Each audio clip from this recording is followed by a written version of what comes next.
Hello बच्चों, पिछले class में हम लोग पढ़े थे फोकल लेंथ क्या होता है, रेडियस ऑफ कर्वेचर क्या होता है। आज हम लोग पढ़ेंगे रेडियस ऑफ कर्वेचर और फोकल लेंथ में क्या रिलेशन है, आखिर दोनों में क्या रिलेशन होता है। ठीक है, बोर्ड के एग्ज़ाम में रिलेशन पूछता है आपको, तो देखिए क्या है रिलेशन। हम लोग पढ़ेंगे रिलेशन बिटवीन फोकल लेंथ। अच्छा, फोकल लेंथ को हम लोग स्मॉल f से डिनोट करते हैं एंड रेडियस ऑफ कर्वेचर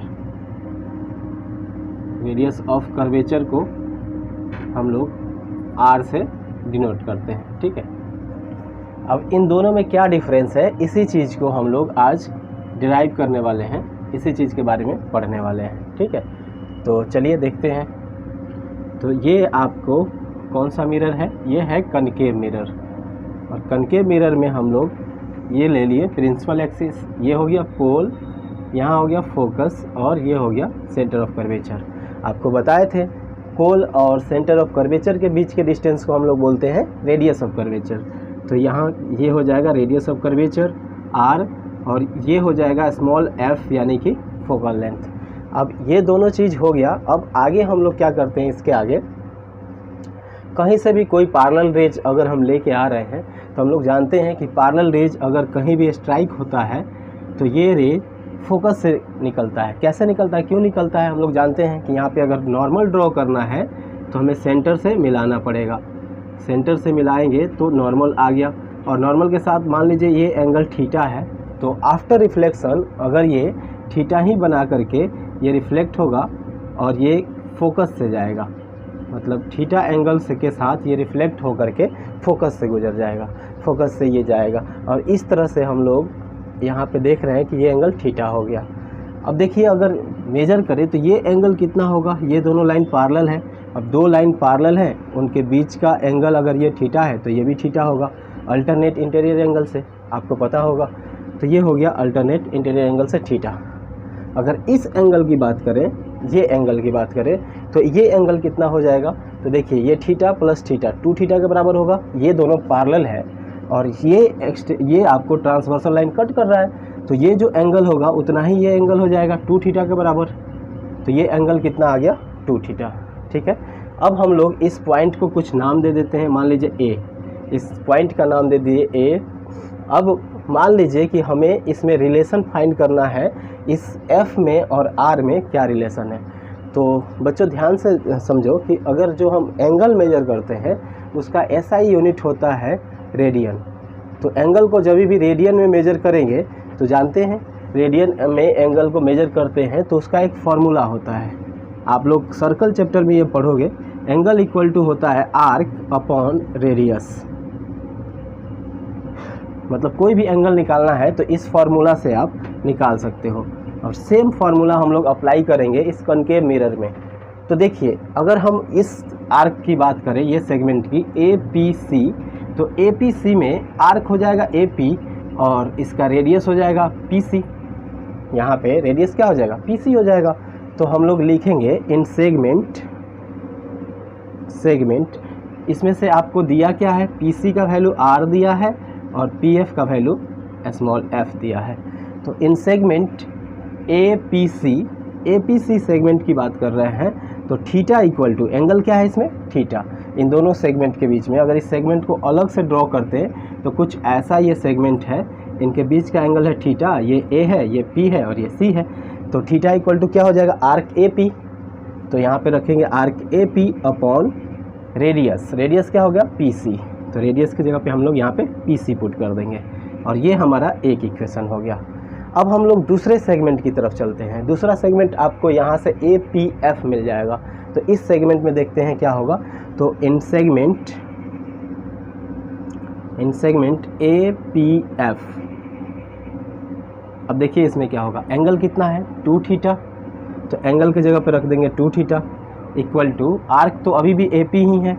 ये देखोगे तो आपको ये आर्क कुछ ऐसा मिलेगा, यहाँ पे P है, यहाँ A है, यहाँ F है, और एंगल है 2 theta.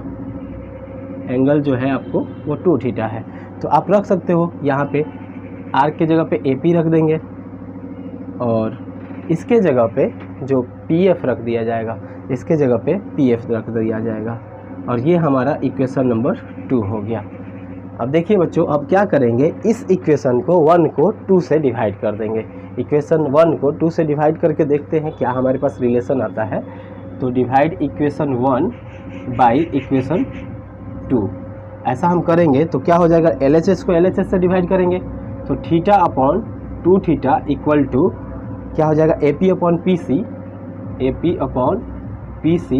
By AP upon PF।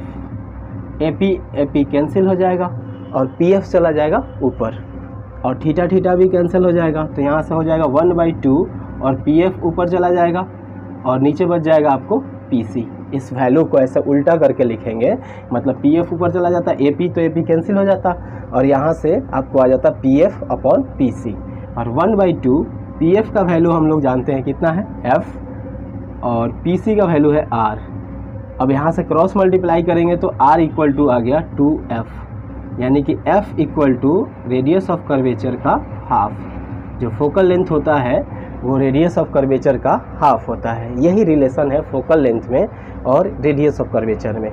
ठीक है, ये रिलेशन आपको याद रखना है। क्या है रिलेशन, फोकल लेंथ जो होता है रेडियस ऑफ कर्वेचर का हाफ होता है। चलिए इसको लिख लीजिए, इसके स्क्रीनशॉट ले लीजिए। चलिए आगे हम लोग पढ़ते हैं इसमें।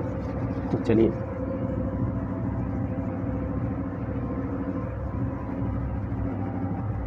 इसके बाद हम लोग पढ़ने वाले हैं कि अगर हम कहीं भी इमेज फॉर्मेशन कर रहे हैं रे डायग्राम की मदद से, तो इमेज फॉर्मेशन के लिए क्या क्या रूल है, क्या क्या ऐसा रूल बनाया गया जिससे कि आप रे डायग्राम की मदद से इमेज फॉर्म कर सकते हैं, चाहे कनकेव मिरर हो या कन्वेक्स मिरर हो। प्लेन मिरर में तो आपको बता चुके हैं, तो उसको जा करके वीडियो को देख लीजिए, प्लेलिस्ट में है। तो देखते हैं rules for image formation. Image formation के क्या क्या रूल है, इसको हम लोगों को ध्यान में रखना है। तो देखिए क्या रूल है। सबसे फर्स्ट रूल है कि कोई भी रे हम लोग अगर पैरेलल लेते हैं प्रिंसिपल एक्सिस के, तो आफ्टर रिफ्लेक्शन वो फोकस से पास होता है।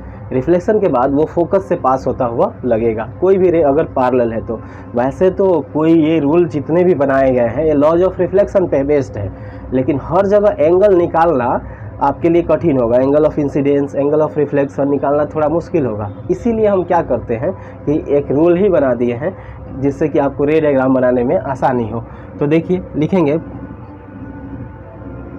Incident ray parallel to principal axis, incident ray parallel to principal axis, parallel to principal axis meet या pass through axis, passes through focus after reflection.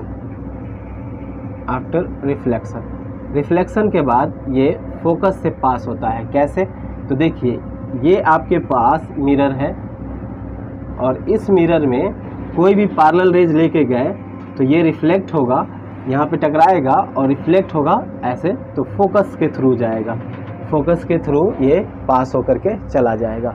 आपको प्रिंसिपल ऑफ रिवर्सिबिलिटी बताए थे कि अगर लाइट रे को मोड़ दिया जाए तो वापस उसी पाथ को फॉलो करता है। जैसे इसको मोड़ देंगे, यहाँ से भेजेंगे तो ये फिर कहाँ से जाएगा, फोकस से।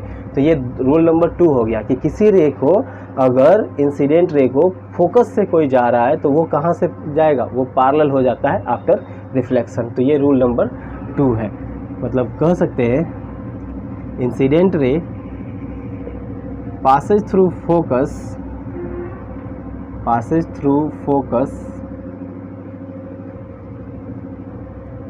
become parallel after reflection, reflection के बाद ये पैरेलल हो जाता है। अब देखिए कैसे पैरेलल हो जाएगा, यहाँ से जो भी रे भेजेंगे वो ऐसे पैरेलल चला जाएगा। मतलब अगर आपके पास ये कनकेव मिरर है तो अगर फोकस से कोई रे भेज देते हैं ऐसे, तो ये जाने के बाद इस तरह से पैरेलल हो जाता है। ये रूल नंबर 2 है। अब रूल नंबर 3 देखिए। रूल नंबर 3 क्या है कि कोई भी रे अगर सेंटर ऑफ कर्वेचर से भेजते हैं ना, अब सेंटर ऑफ कर्वेचर के लिए बताए थे कि अगर कोई सर्कल है उसमें आप कहीं भी टेंजेंट ड्रॉ कीजिए और सेंटर से मिलाइए, यही नॉर्मल होता है, यही 90 डिग्री होता है। इसका मतलब सेंटर ऑफ कर्वेचर 90 डिग्री पे होता है, तो वहाँ से जो भी रे जाएगा तो नॉर्मल के साथ बना दिया 0 डिग्री, तो जब बाहर आएगा वापस टकरा करके आएगा तो वो भी एंगल 0 ही होगा, यानी कि सेम पाथ पे चला आता है। तो सेंटर ऑफ कर्वेचर के लिए आपका रूल हो गया, incident ray passes through center of curvature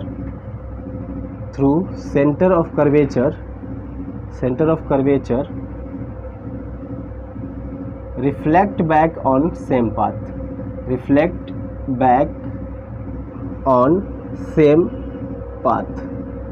same path पे रिफ्लेक्ट बैक हो जाता है। जैसे सेंटर ऑफ कर्वेचर से होते हुए किसी भी रे को अगर हम भेजते हैं, ठीक है, तो देखिए क्या होगा, यहाँ पे होता है फोकस, यहाँ पे होता है सेंटर ऑफ कर्वेचर, यहाँ से कोई रे ऐसे चला गया, यहाँ पे मान लीजिए सेंटर ऑफ कर्वेचर, तो जाने के बाद ये वापस इसी पाथ पे टकरा करके रिफ्लेक्ट होकर चला आता है।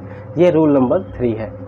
अच्छा, एक क्वेश्चन है कि अगर कोई प्रिंसिपल एक्सिस पे रे को भेज दिए तो ये भी तो सेंटर ऑफ कर्वेचर के रास्ते में आ रहा है, तो वो भी रिफ्लेक्ट बैक हो जाता है। तो याद रखिए, कोई भी रे अगर प्रिंसिपल एक्सिस पे भी जा रहा है तो सेम पाथ पे रिफ्लेक्ट हो जाता है। तो ये रूल नंबर 4 हम लोग कर दिए हैं, ठीक है। Incident ray passes through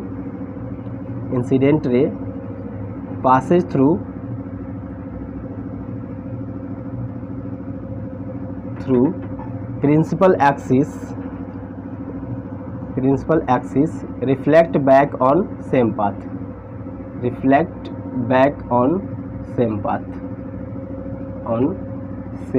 path, बिल्कुल उसी पाथ पे रिफ्लेक्ट हो जाता है जिस पाथ पे ये गया था, उसी पाथ पे टकरा करके वापस आ जाता है। तो ये रूल है आपको किसके लिए, हमारा इमेज फॉर्मेशन के लिए।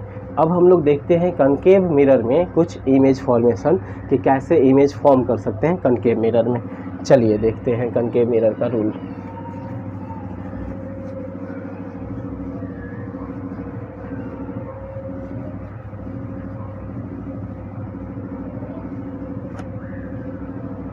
तो लिखते हैं इमेज फॉर्मेशन इन कनकेव मिरर, इमेज फॉर्मेशन इन कनकेव मिरर। फर्स्ट, सबसे पहले हम लोग ऑब्जेक्ट को बहुत दूर रख देते हैं। बहुत दूर का मतलब हुआ कि इन्फिनिटी पे, अगर इन्फिनिटी पे किसी ऑब्जेक्ट को रखते हैं तो उसका इमेज कहाँ फॉर्म होगा, इसको हम लोग देखते हैं। तो देखो बच्चों, जो भी इन्फिनिटी पे रे होता है, इन्फिनिटी पे कोई ऑब्जेक्ट रहता है, मतलब बहुत दूर से जो रे आती हैं वो हमारे मिरर के लिए पैरेलल हो जाती हैं। हालांकि एक्चुअली देखा जाए तो सन से जो रे आती हैं वो ऐसे डाइवर्जेंट आती हैं, लेकिन डाइवर्जेंट रे भी किसी एक पॉइंट के लिए, पार्टिकुलर पॉइंट के लिए अगर उसको देखा जाए तो क्या होगा, वो पैरेलल होता है। जैसे कह सकते हैं कि मान लीजिए कि आप किसी रोड पे जा रहे हैं तो आपके लिए वो रोड इन्फिनिटी होगा, आपको पता ही नहीं चलेगा ये कहाँ ख़त्म होगा। लेकिन कोई आदमी अगर वहीं पे एरोप्लेन में है या हेलीकॉप्टर में है तो उसको पता चल जाएगा कि रोड का एंड कहाँ है, तो उसके लिए वो इन्फिनिटी नहीं है। तो हमारा जो मिरर है वो छोटा है, तो जो दूर से रे आ रही हैं वो डिस्टेंस हमारे मिरर के रिस्पेक्ट में बहुत बड़ा है, इसीलिए हम लोग इन्फिनिटी ले लेते हैं। तो चलिए देखते हैं पहला केस, जब ऑब्जेक्ट को इन्फिनिटी पे रखते हैं तो उस समय इमेज कैसा बनता है। तो लिखते हैं ऑब्जेक्ट एट इन्फिनिटी, ठीक है। ये इन्फिनिटी का सिंबल है, ठीक है। तो सबसे पहले तो हम लोग मिरर ड्रॉ करेंगे ऐसा, और मिरर के ड्रॉ करने के बाद हम लोग इसका प्रिंसिपल एक्सिस ड्रॉ करेंगे और उसके बाद फोकस, और इतना ही डिस्टेंस लेंगे यहाँ से सेंटर ऑफ कर्वेचर के लिए। और इन्फिनिटी से कोई रे आ रहा है तो वो रे तो पैरेलल होगा, तो पैरेलल रे के लिए अभी रूल पता है कि जो भी पैरेलल रे जाएगा वो कहाँ से कटेगा, फोकस से चला आएगा। तो ये फोकस से चला आया। दूसरा रे अगर आपको भेजा जाए तो इधर से इस तरह से यहाँ से ले सकते हैं, ये आकर के कहाँ कटा, फोकस से। अब ध्यान दीजिए कि रिफ्लेक्शन के बाद ये फोकस पे आकर के मिल रहा है, तो इसीलिए इसी जगह पे इमेज बनेगा, ठीक है। अगर आप दूसरे भी कहीं पे पैरेलल लेते हैं दूसरा भी कहीं पे पैरेलल रेज लेते तो इस फोकस एक प्लेन हो जाता, जस्ट इसी प्लेन पे इमेज बन जाता। मान लो कि कोई दूर से ऑब्जेक्ट आ रहा है और दूसरे जगह पे पैरेलल ले लिया ऐसे, और दोनों रे आ करके इसी पॉइंट पे कट रहा है या कटते रहेगा, तो ये फोकस एक प्लेन है, इस तरह से पतला सा प्लेन समझ लीजिए, और इसी प्लेन पे इमेज बनेगा। यहाँ पे ये इमेज बहुत ही छोटा है, मतलब पॉइंट साइज का इमेज बना है, तो हम लोग लिख लेंगे इमेज का लोकेशन क्या होगा। तो इमेज लोकेशन इस केस में हो जाएगा एट फोकस। इमेज की साइज की बात करें तो साइज देखिए, पॉइंट साइज या बहुत ज़्यादा छोटा, हाईली डिमिनिश्ड बोल सकते हैं इसको, तो बोल सकते हैं पॉइंट साइज और हाईली डिमिनिश्ड, बहुत ही ज़्यादा छोटा, ठीक है। उसके बाद टाइप की बात करें कि किस टाइप का इमेज बना है, तो दिख रहा है कि ये दोनों रे एक्चुअली में एक दूसरे को इंटरसेक्ट किए हैं, और जहाँ भी दो रे एक्चुअल में एक दूसरे को इंटरसेक्ट करती हैं वहाँ पे रियल इमेज फॉर्म होता है। तो क्या हो जाएगा, टाइप रियल हो जाएगा टाइप।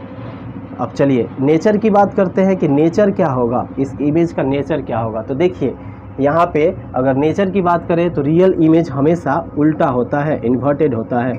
आपके आँख में जो इमेज बनता है वो भी रियल होता है, रेटिना पे उल्टा बनता है। ये हम लोग ह्यूमन आई के चैप्टर में पढ़ेंगे। हालांकि ह्यूमन आई का कुछ चैप्टर आपको यूट्यूब पे मिल जाएगा मेरे ही चैनल पे। तो यहाँ पे इन्वर्टेड हो जाएगा आपको क्या, नेचर। तो इस तरह से है। एक क्वेश्चन है कि अगर आपके पास मिरर दिया गया है और आपके पास एक पेपर दिया है, उसको जलाना है, तो आप कौन सा मिरर यूज करोगे? तो कनकेव मिरर ही यूज करेंगे, क्योंकि इसमें एक्चुअल में टकरा करके फोकस पे लाइट रे मिलती हैं, लेकिन कन्वेक्स में एक्चुअली में नहीं मिलती है फोकस पे, तो कन्वेक्स का यूज नहीं कर सकते हैं, ठीक है। चलिए अब हम लोग नेक्स्ट लिखते हैं। प्लेन मिरर क्यों नहीं यूज कर सकते हैं? तो प्लेन मिरर का तो फोकल लेंथ बहुत दूर, फोकस बहुत ही दूर इनफाइनाइट पे रहता है, तो इसीलिए उसको भी यूज नहीं कर सकते हैं किसी पेपर को जलाने के लिए। चलिए नेक्स्ट हम लोग ऑब्जेक्ट को लेकर के आते हैं थोड़ा सा नज़दीक, एक फाइनाइट डिस्टेंस पे, यानी कि सेंटर ऑफ कर्वेचर के बगल में, बियॉन्ड सी। ऑब्जेक्ट को हम लोग लिख लेंगे बियॉन्ड सेंटर ऑफ कर्वेचर, यानी कि सी, ठीक है। तो सेंटर ऑफ कर्वेचर के बगल में हम लोग ऑब्जेक्ट को रख लेते हैं। तो ये है हमारा मिरर और ये है प्रिंसिपल एक्सिस, ये पोल हो गया, ये हो गया फोकस, और इतना ही डिस्टेंस पे आपको सेंटर ऑफ कर्वेचर लेना है। और यहाँ पे ऑब्जेक्ट ले लिए, ये ऑब्जेक्ट को ऐसे हम लोग खड़ा कर दिए, ए बी नाम रख दिए ऑब्जेक्ट का। अब यहाँ से दो रे आपको लेके जाना है, याद रखना चाहिए, दो रे जहाँ इंटरसेक्ट करती हैं वहीं पे इमेज बनता है। तो ये दो रे कैसे जाएगा, एक रे बिल्कुल इसके पैरेलल जाएगा, और पैरेलल रे कहाँ से जाएगा, पास होगा, तो फोकस से, आफ्टर रिफ्लेक्शन ये चला आएगा फोकस से, ठीक है। दूसरा रे आप कहाँ से लेके जाओगे, तो दूसरा रे आप किधर से भी लेके जा सकते हो, ठीक है, लॉ ऑफ रिफ्लेक्शन को फॉलो करा करके। सेंटर ऑफ कर्वेचर से लेके आओगे, रिफ्लेक्ट बैक होगा, यहाँ कटेगा। फोकस से लेके जाओगे, पैरेलल हो जाएगा, यहीं कटेगा। पोल से ले जाओगे, उतना ही एंगल बना करके आएगा, फिर यहीं कटेगा। तो कहीं से भी लेकर जाओ, ये इमेज एक ही पोजीशन पे बनेगा। आपको बस रूल्स को फॉलो कराना है। जैसे आपका मन कर रहा है कि नहीं सर हम फोकस से ले जाएंगे, कोई बात नहीं, फोकस से ले जाइए, ये रिफ्लेक्ट बैक होके यहीं कटेगा। आपको मन कर रहा है कि नहीं सॉरी सेंटर ऑफ कर्वेचर से फोकस से ले जाइए, तो फोकस से ले जाइएगा, तो फिर पैरेलल होकर के यहीं कटेगा। पोल से लेके जाइएगा, यहाँ से उतना ही एंगल बना करके फिर से यहीं कटेगा। मतलब हर एक केस में आपको जो इमेज बनेगा वो एक ही पॉइंट पे बनेगा। इसका मतलब ये हुआ कि आप कोई भी रे डायग्राम बनाएंगे तो जो रूल्स लिखवाए हैं उस रूल्स को फॉलो करके आप जो है डायग्राम बना सकते हैं। ज़रूरी नहीं है कि आप एक ही तरह का डायग्राम बनाइए। हम लोग क्या करते हैं, आसान होता है कि फोकस से लेके चले जाते हैं, आप सेंटर ऑफ कर्वेचर से, तो फोकस से लेके गए, अब फोकस से जाता हुआ रे क्या हो जाता है, पैरेलल हो जाता है आफ्टर रिफ्लेक्शन। तो देखिए पैरेलल हो गया, अब ये दोनों यहाँ पे इंटरसेक्ट कर रहा है, तो इमेज यहाँ बन जाएगा। तो यहाँ पे कुछ इमेज इस तरह से बनेगा, और देखिए यहाँ से दो रे निकला था इसके सर से, और दो रे मिल रहा है, तो यहाँ पे सर बनेगा जहाँ पे कट रहा है। तो इसीलिए ये इमेज को अगर ध्यान से देखिएगा तो ए डैश बी डैश ये उल्टा बना हुआ है। तो यहाँ पे इमेज लोकेशन अगर आपसे पूछा जाए कि कहाँ है इमेज लोकेशन, तो आप बता सकते हैं इमेज लोकेशन कहाँ है, between centre of curvature and focus. बोल सकते हैं between centre of curvature and focus of the mirror, ये दोनों के बीच में इमेज बना है। किस तरह का इमेज है, तो साइज़ देखेंगे तो साइज़ क्या है, छोटा है।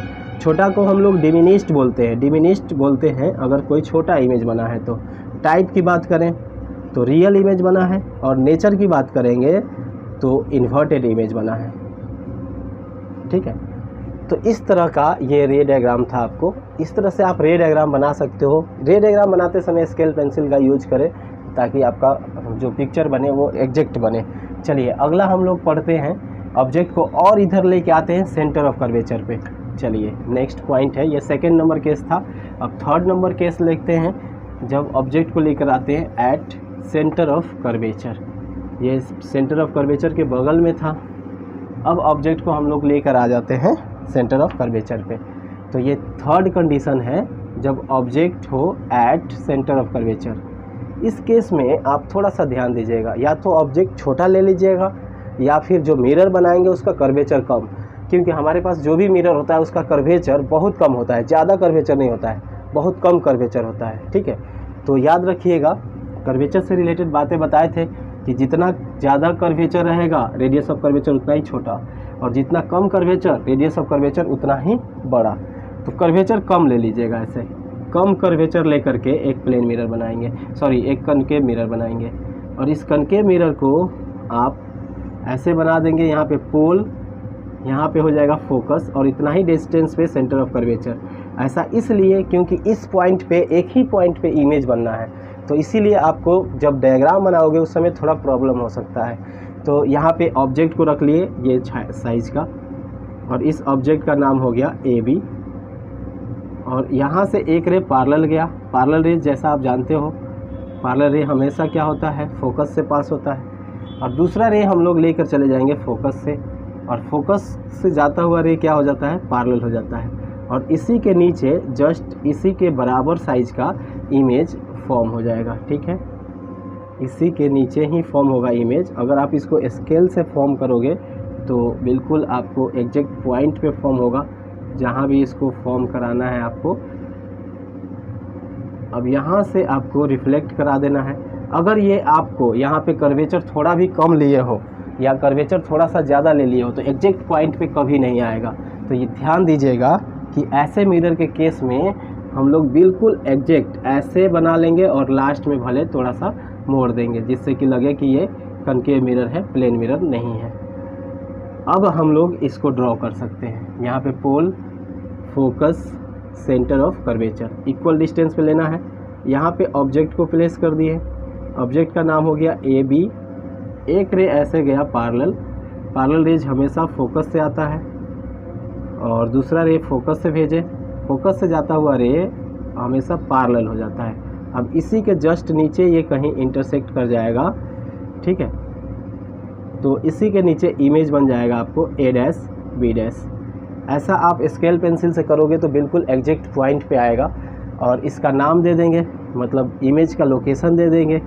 इमेज लोकेशन क्या होगा इसमें एट सी। आप इसको प्रैक्टिस करोगे बिल्कुल आपको एग्जैक्ट पोजीशन पे बनेगा।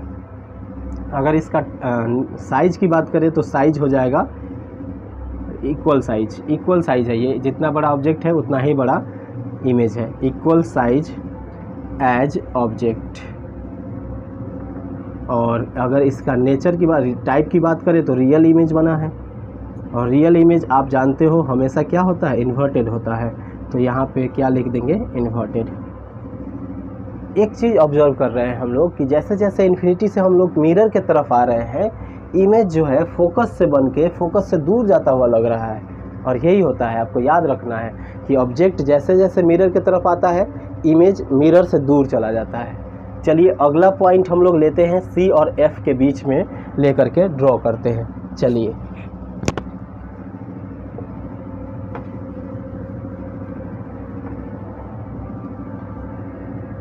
नेक्स्ट पॉइंट हम लोग लेते हैं, object between C and F.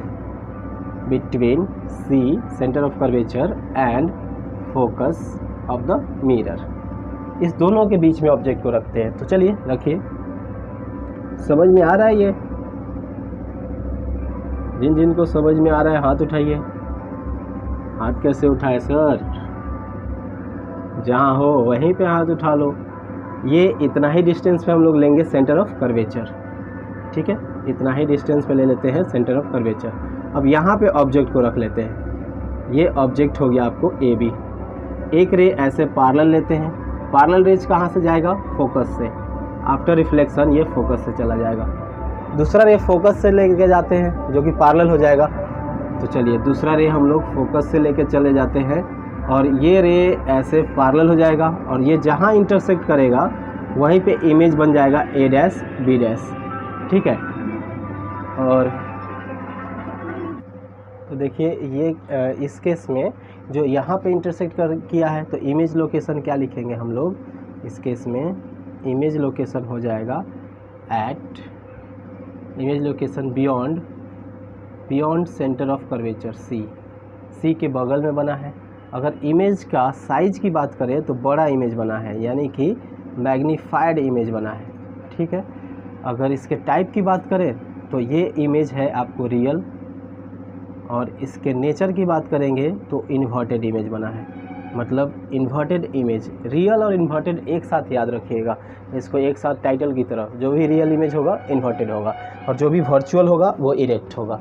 तो चलिए इसके बाद हम लोग नेक्स्ट पॉइंट करते हैं। जब फोकल लेंथ पे चला जाए ऑब्जेक्ट को लेकर के चलते हैं एट एफ।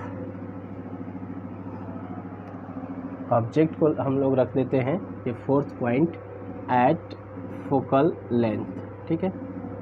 तो फोकल लेंथ पे ऑब्जेक्ट को लेकर के चले गए हम लोग। ये फिफ्थ पॉइंट होना चाहिए, वैसे आप लोग इसको पॉइंट वाइज कर लीजिएगा। ऑब्जेक्ट को हम लोग फोकल लेंथ पे लेके जा रहे हैं। ये हो गया हमारा पोल, फोकल लेंथ यानी कि फोकस, और ये सेंटर ऑफ कर्वेचर फोकस पे लेकर के चले गए ऑब्जेक्ट को ए बी। ऑब्जेक्ट का नाम, एक रे पैरेलल लेके जाएंगे। पैरेलल रे कहाँ से आता है, फोकस से। आप चाहो तो सेंटर ऑफ कर्वेचर से भी लेके जा सकते हो दूसरा रे, या पोल से लेके जा सकते हो। और पोल से अगर जाएगा तो क्या होगा, देखिए ध्यान से, पोल से अगर जाएगा तो जितना एंगल ऑफ इंसिडेंस बन रहा है इतना ही एंगल ऑफ रिफ्लेक्शन बना करके ये ऐसे चला आएगा। अब ये दोनों रे एक दूसरे के पैरेलल हैं, और तो पैरेलल रेज एक दूसरे को कहीं नहीं मिलती हैं। हम लोग ऐसा मानते हैं कि पैरेलल रेज इनफाइनाइट पे कहीं दूर जा कर के एक दूसरे को इंटरसेक्ट कर जाएंगे। तो इस केस में जो इमेज बनेगा वो इन्फिनिटी पे बनेगा। हम लोग ऐसा मानते हैं, मैथ्स में आपको आगे पढ़ना भी है लिमिट वगैरह में, कि पैरेलल रेज जो भी पैरेलल लाइंस होती हैं ये इनफाइनाइट पे एक दूसरे को इंटरसेक्ट कर देती हैं। तो लिखेंगे इमेज का लोकेशन, इमेज लोकेशन इस केस में हो जाएगा एट इन्फिनिटी। इन्फिनिटी पे इमेज बनेगा बहुत दूर, ठीक है। अगर इमेज की साइज़ की बात करें तो बहुत बड़ा, देखिए अगर यहाँ बनता तो इतना बड़ा, और नीचे कटेगा तो उससे भी बड़ा, तो मतलब बहुत ही बड़ा हाईली मैग्नीफाइड इमेज बनेगा इस केस में। तो याद रखिएगा इस केस में हाईली मैग्नीफाइड इमेज बनता है, मतलब बहुत ही बड़ा। मैग्नीफाइड को इनलार्ज भी लिखा जा सकता है। टाइप देखिए, अगर टाइप पूछा जाए तो रियल इमेज बनता है, और साइज पूछा जाए नेचर पूछा जाए तो हम लोग नेचर को लिखेंगे इन्वर्टेड। रियल इमेज कैसा होता है, इन्वर्टेड। नेचर को कई बार बोर्ड में और किसी नाम से पूछता है, जैसे कॉन्फ़िगरेशन बोल देता है, तो आप समझिएगा कि नेचर के बारे में बोल रहा है, या ओरिएंटेशन भी बोल दे तो भी आपको समझना है कि नेचर के बारे में ही बातें हो रही है और नेचर ही बताना है। तो इस तरह से हम लोग कर सकते हैं यहाँ पे जो है फोकस पे। अब ऑब्जेक्ट को हम लोग फोकस और पोल के बीच में लेके चले जाते हैं। ये एक स्पेशल केस है, इसको भी हम लोग देख लेते हैं ड्रॉ करके। तो देखिए जब ऑब्जेक्ट को हम लोग रखते हैं फोकस और पोल के बीच में, तो चलिए अब नेक्स्ट पोजीशन हम लोग लेते हैं, सिक्स्थ पोजीशन। जब ऑब्जेक्ट को हम लोग रखते हैं फोकस और पोल के बीच में, object between pole and focus, मतलब कनकेव मिरर में हम लोग पोल और फोकस के बीच में ऑब्जेक्ट को रख के देखते हैं। चलिए ये हो गया प्रिंसिपल एक्सिस, ये पोल और ये फोकस, और इतना ही डिस्टेंस पे हमारा हो गया ये सेंटर ऑफ कर्वेचर। ऑब्जेक्ट को रख दिए यहाँ पर, ये ऑब्जेक्ट का नाम हो गया ए बी। एक रे पैरेलल लेते हैं, पैरेलल रेज कहाँ से जाता है, ऑलवेज फोकस से, और दूसरा रे हम लोग पोल के तरफ ले लेते हैं। जितना एंगल से आया था इतना ही एंगल से ये रिफ्लेक्ट बैक होगा। अब इस दोनों रे को अगर आप यहाँ पे अपने आई को सेट करके देखेंगे तो ये दोनों रे हमारे आँख को ऐसा लगेगा कि किसी एक पॉइंट से आ रहा है। आँख के पास क्या ट्रेनिंग है कि इसको बैक ट्रेस करते हैं और जिस पॉइंट पे मिलता है वहीं पे इमेज बनता है। मतलब इस तरह से बैक ट्रेस किए और इसको भी बैक ट्रेस किए और ये जहाँ मिल गया वहीं पे इमेज बन जाएगा A डैश B डैश। देखिए अब ये क्या इमेज रियल में बना है? नहीं, ऑब्जेक्ट जो आ करके रियल में नहीं कट रहा है, इसीलिए ये एक अलौता ऐसा केस है जिसमें इमेज वर्चुअल बनता है और इरेक्ट बनता है। तो हम लोग अगर लोकेशन की बात करेंगे, इमेज लोकेशन, तो लिख सकते हैं कि इमेज लोकेशन इस केस में होता है बिहाइंड द मिरर। मिरर के पीछे इमेज लोकेशन होता है, बिहाइंड द मिरर। और अगर हम बात करें इसमें कि इसके इमेज के साइज़ की, तो कह सकते हैं कि मैग्नीफाइड या फिर इनलार्ज इमेज बना है।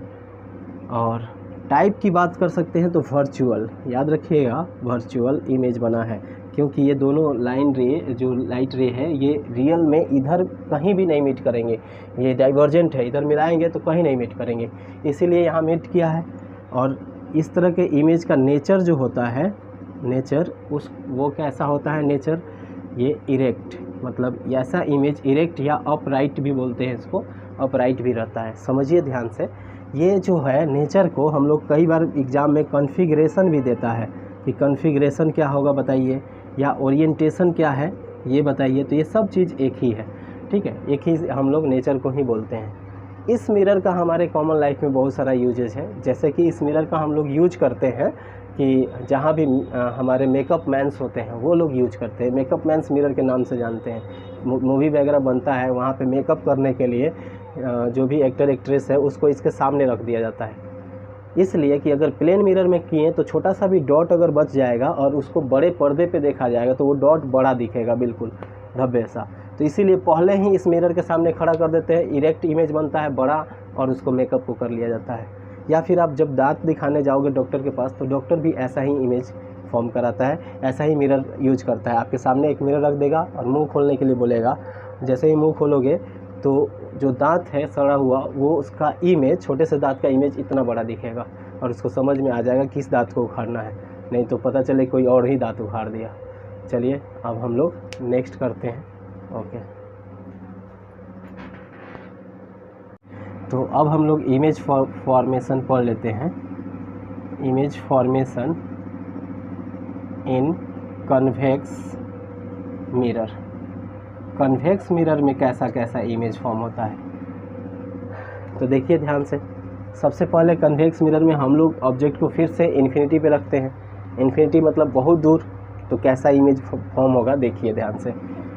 ऑब्जेक्ट को रख देते हैं ऑब्जेक्ट एट इन्फिनिटी, ऑब्जेक्ट बहुत ही ज़्यादा दूर रहेगा। तो देखिए ये हमारे पास कन्वेक्स मिरर है और कन्वेक्स मिरर में हम लोग का ये हो गया प्रिंसिपल एक्सिस, ये हो गया फोकस और ये हो गया सेंटर ऑफ कर्वेचर। अगर इसको एक स्फीयर बनाओगे तो सेंटर इधर ही जाएगा और फोकस भी इधर रहता है। इन्फिनिटी से जो भी रे आती हैं वो क्या हो जाएगा, पैरेलल। और हम जानते हैं पैरेलल रेज क्या हो जाती हैं। अगर यहाँ पे आप लॉज ऑफ रिफ्लेक्शन को फॉलो कराओ तो सबसे पहला ज़रूरत आपको पड़ेगा नॉर्मल को ड्रॉ करना। तो नॉर्मल कैसे ड्रॉ करते हैं, सेंटर ऑफ कर्वेचर से मिला दीजिए एक लाइन को। तो जैसे ही आप सेंटर ऑफ कर्वेचर से एक लाइन को मिलाओगे तो ये हो गया नॉर्मल, यानी एंगल ऑफ इंसिडेंस। इतना ही एंगल फॉर्म हो करके ये ऊपर से रिफ्लेक्ट हो जाएगा। तो आपको समझना चाहिए कि इसमें ऊपर से क्यों रिफ्लेक्ट हो जाता है, क्योंकि नॉर्मल ऊपर है, हम लोग जानते हैं तीनों एक ही प्लेन में होना चाहिए और नॉर्मल के साथ ही एंगल ऑफ रिफ्लेक्शन बनता है। तो ये एंगल ऑफ इंसिडेंस, ये एंगल ऑफ रिफ्लेक्शन। दूसरी रे अगर आप लाओगे ये भी क्या हो जाता है, रिफ्लेक्ट इधर हो जाता है। ये दोनों रे जब हम पीछे ट्रेस करेंगे तो कोई एक ही पॉइंट यानी कि इस फोकस से आता हुआ लगेगा, ठीक है। ये कुछ ऐसा रहेगा और इन दोनों को अगर आप वापस पीछे की तरफ ट्रेस करो तो दोनों ही एक पॉइंट फोकस से आता हुआ लगेगा। तो इस केस में ये नॉर्मल के लिए ड्रॉ किए थे, ठीक है। तो इस केस में हम लोग इमेज का जो जगह देख लिए, इमेज का लोकेशन वो फोकस पे ही बनेगा।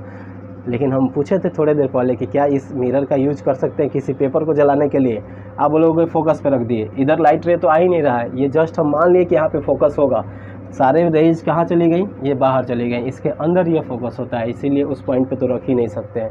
तो इस केस में हम लोगों का इमेज कहाँ बनेगा, इमेज लोकेशन एट फोकस, ठीक है। इमेज के साइज़ की बात करें तो बहुत छोटा, हाईली डिमिनिश्ड।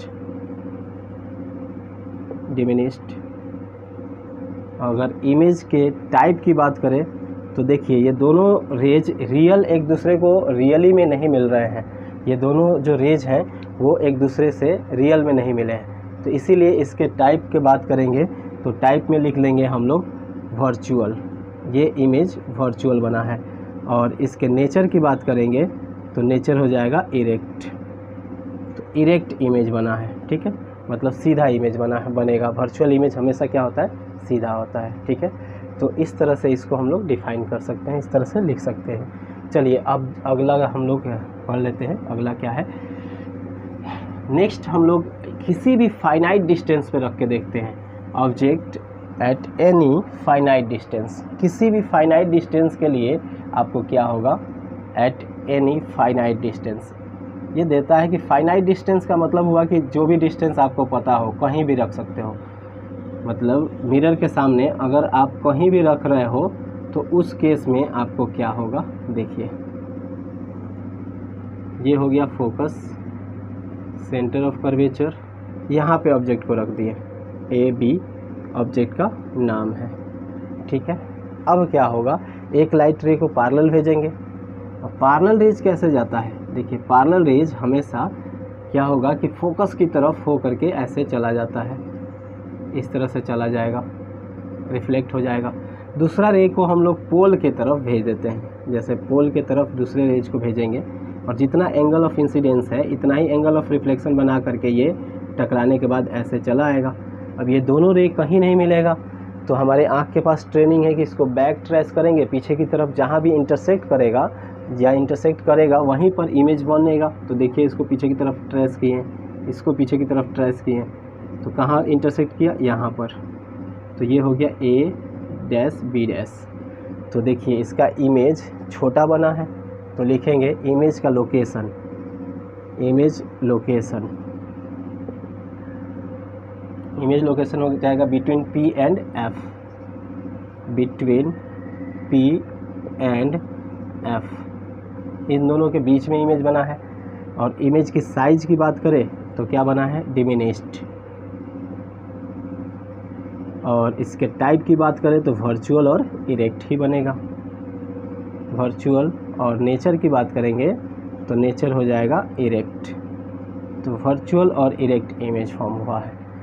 देखिए इस मिरर को व्हीकल्स में यूज करते हैं साइड मिरर के फॉर्म में, और साइड मिरर पे आप देखोगे तो लिखा रहता है कि object is closure then the image appear. ऐसा इसलिए लिखा रहता है क्योंकि आप ऑब्जेक्ट कहीं भी आ जाए, मतलब यहाँ भी आ जाएगा तो इसी दोनों के बीच में इमेज बनेगा। मतलब हमेशा आप ऑब्जेक्ट को कहीं भी लेके जाइए फाइनाइट डिस्टेंस पे, पी और एफ के बीच में ही इमेज बनेगा। तो इमेज का तो क्या हुआ, एक फिक्स्ड हो गया ना कि इतना ही दूर में इमेज बनना है, चाहे ऑब्जेक्ट बहुत दूर रहे तो इमेज नज़दीक दिखेगा, या ऑब्जेक्ट नज़दीक रहे फिर भी इमेज इसी दोनों के बीच में रेंज में दिखेगा। तो आपको याद रहे इसी कारण से उस पर लिखा रहता है। इसका साइड मिरर के रूप में यूज करते हैं क्योंकि छोटा और हमेशा वर्चुअल इरेक्ट इमेज फॉर्म करता है, इसलिए। मतलब दिस मिरर हम यूजेज में लिखवाएंगे वैसे, this mirror is used in side mirror of vehicles. क्यों यूज करते हैं, क्योंकि हाँ always virtual erect and diminished image form करता है। एक और कारण है, इसका जो वाइड व्यू होता है, बहुत बड़ा चौड़ा व्यू होता है। जैसे ये पैरेलल रेज गया तो ये दोनों रेज को देखिए, यहाँ रोड पे अगर कोई यहाँ भी रहेगा उसको ये कवर कर लेगा, यहाँ भी रहेगा उसको भी कवर कर लेगा, वो भी इसमें दिख जाएगा। तो आप जब बाइक चला रहे हो या गाड़ी चला रहे हो तो पीछे पूरा रोड को कवर करके ये दिखाता है, इसीलिए इस मिरर का यूज करते हैं। आज के लिए हम लोग इतना ही रखते हैं, नेक्स्ट क्लास में हम लोग इसके आगे भी पढ़ेंगे। चलिए, ओके, थैंक यू।